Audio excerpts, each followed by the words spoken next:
Good evening, everyone. It's Elder here, and we're continuing tonight. Welcome to Word Assembly um, Thursday night Bible study.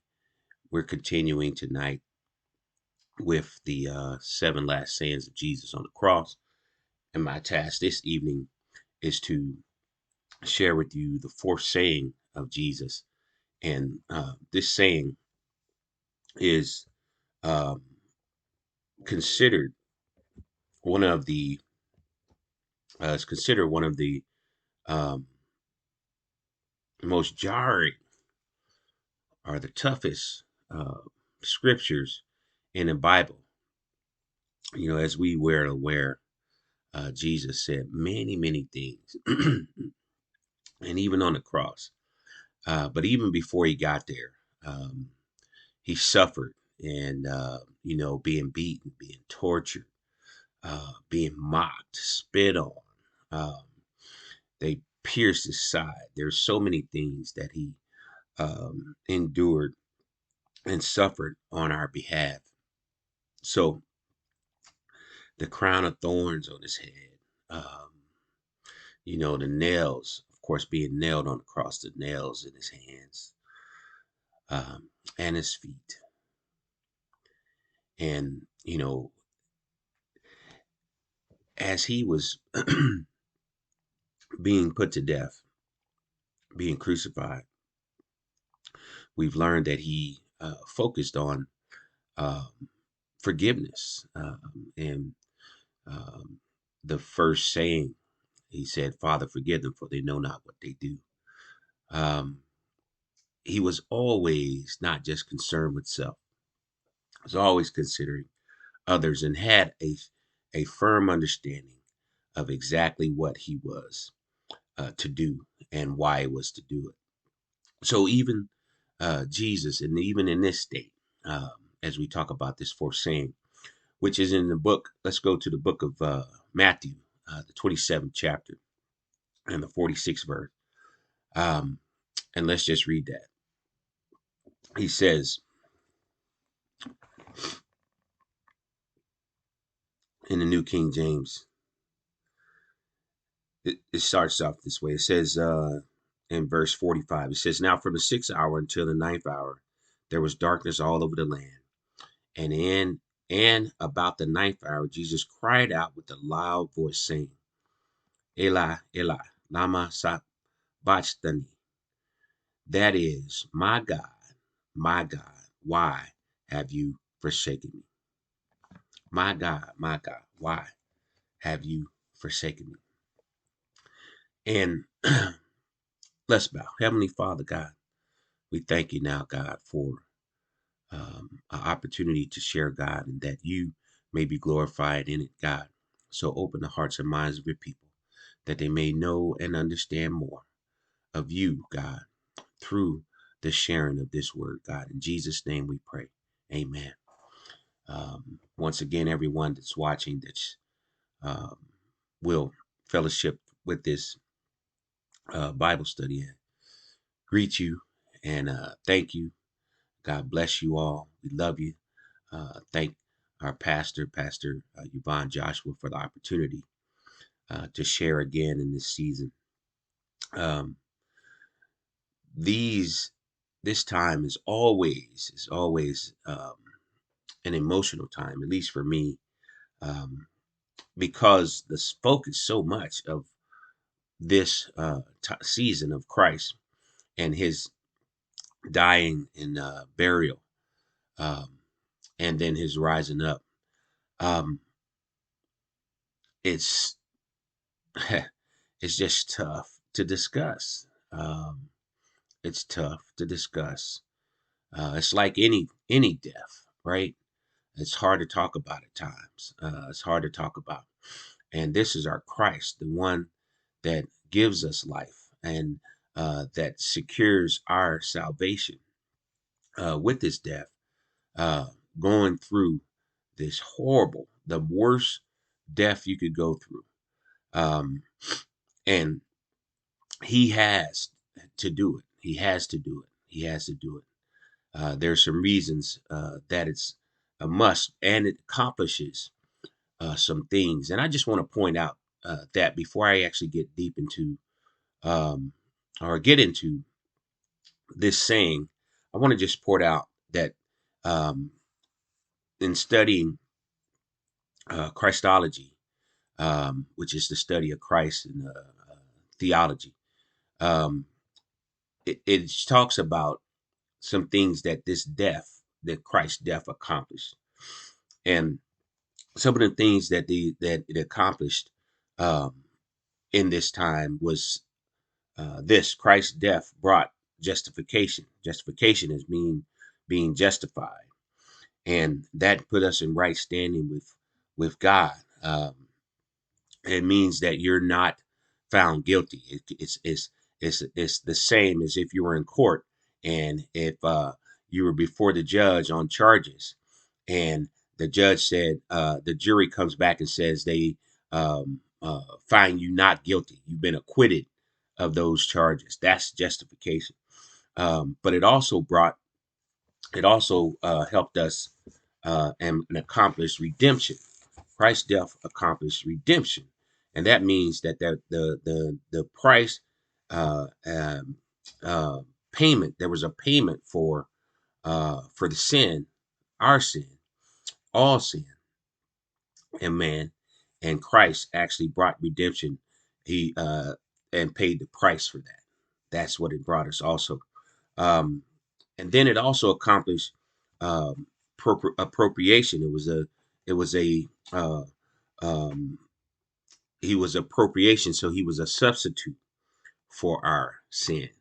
So there was a price, and the price had to be paid, and Christ's death paid it, and he redeemed us from being slaves to sin to actually being free from sin. And then but he was the substitute, the appropriation for it, because it's still he paid the price instead of us. That's a simple way of saying that. But it also brought reconciliation, and it basically gave us put us in right relationship with God again. It allowed us to be in right standing with our God, with the creator of all the heavens and the earth. And then it also brought sanctification. It gave us the ability to become mature in Christ. It became help us grow. So um, it's that's sanctification, and that's something that continues to happen, right? We continue to become to mature and to grow in Christ through Christ's death. um and and lastly, it brought adoption, because we weren't born of God. We were created by him, and once we accept Christ in our life, we become children of God like Christ. So we become adoption. So that's what the word adoption means. But this is what some of the things that Christ's death accomplished for us. So I wanted to just point that out as we look at this saying and what Jesus understood. See, these things that it accomplished, Jesus understood this as he's going through this death. And I wanted to help you to see some of that this evening. Um, the agony that he went through, y'all, on the cross. As I read the text, my God, why have thou, thou forsaken me? Why have you forsaken me? Some would say that um, Christ was actually abandoned by God. Matter of fact, that's a long running theme in this text, is that that people were saying that Christ was abandoned by God, um, and that's not the case. Let me just say it that way. That's not the case. Um, this um, is determined, when you look at it, to be a um, cry or a form of worship right? There's evidence that speaks to that this is a cry or a song of worship to God.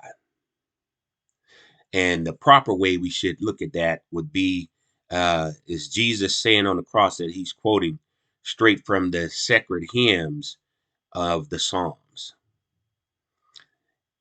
Even in the midst of the agony, he can still cry out, reach deep as his breath is fading, as his body's weak, as he's literally dying, to cry out and worship his Father. Man. And listen, and that's what he chose to do. That is something to be celebrated. And that gives us also an example to live by, that even in our worst state, then maybe we should choose to praise instead of uh, feel that we're abandoned, right? Feel that God is not with us, or maybe we should choose to praise. Man, maybe we should choose to praise. I just want to suggest that, um, man, it's difficult. It's very difficult to imagine the pain Christ suffered. And I don't want to, I want to make sure that is a focus, because the pain that he suffered, what he went through, understanding though that what it would accomplish for us. In essence, if you continue to study in Christology, that he um, um, overcame these. This was a part of what needed to happen for him to overcome death. He overcame death, um, and that actually secured us our eternity, meaning that we too would overcome death. And he focused on the um, the aspect of Lazarus, um, what it did, and the phases that particular text went through. I won't go there, but I just wanted to mention it, is that he overcame death with uh, with him dying and being risen. So everyone was against him. They suggested and decided to crucify him instead of uh, a thief. And the religious leaders um, even went against their own laws. It went against the Jewish laws and falsely imprisoned Christ to bring him to this point. And now, um, the Savior of the world has cried out in a praise. That's where I want you to leave with today. Is that in his death and in him saying, Father, why have thou forsaken me?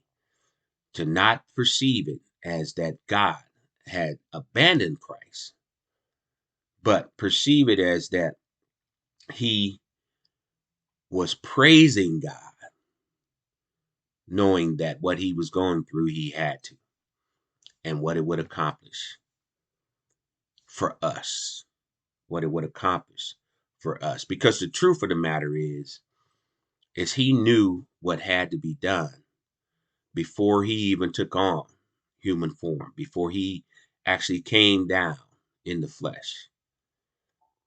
He knew what had to be done, and he was true to it to the end. He was true to it to the end. Um, Nothing his mom, his friends could do about him. He had to go through it. Nothing he could do about it. Hmm.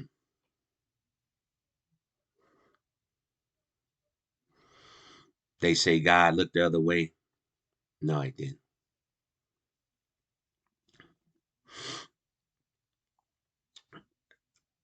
God makes promises in the scriptures that we can't ignore. Promise to never leave us, uh, to never turn his back on us, even at times where they're toughest. So it couldn't be that God was turning his back on Jesus.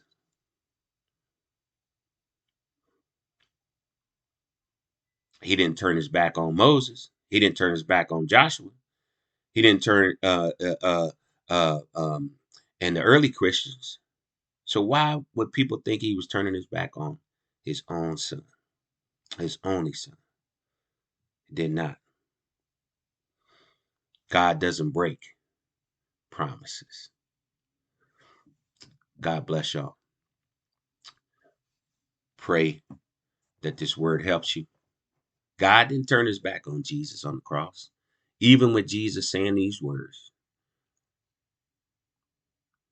Because if that was the case, then why would he promise what he's promised to us? Jesus was praising his Father, knowing that he had to go through what he had to go through. And in his highest height of agony, he chose to praise. He chose to praise.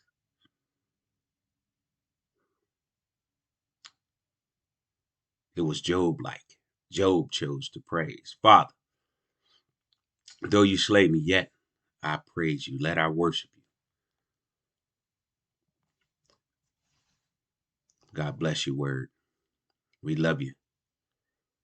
We'll see you next week on our Thursday night Bible study.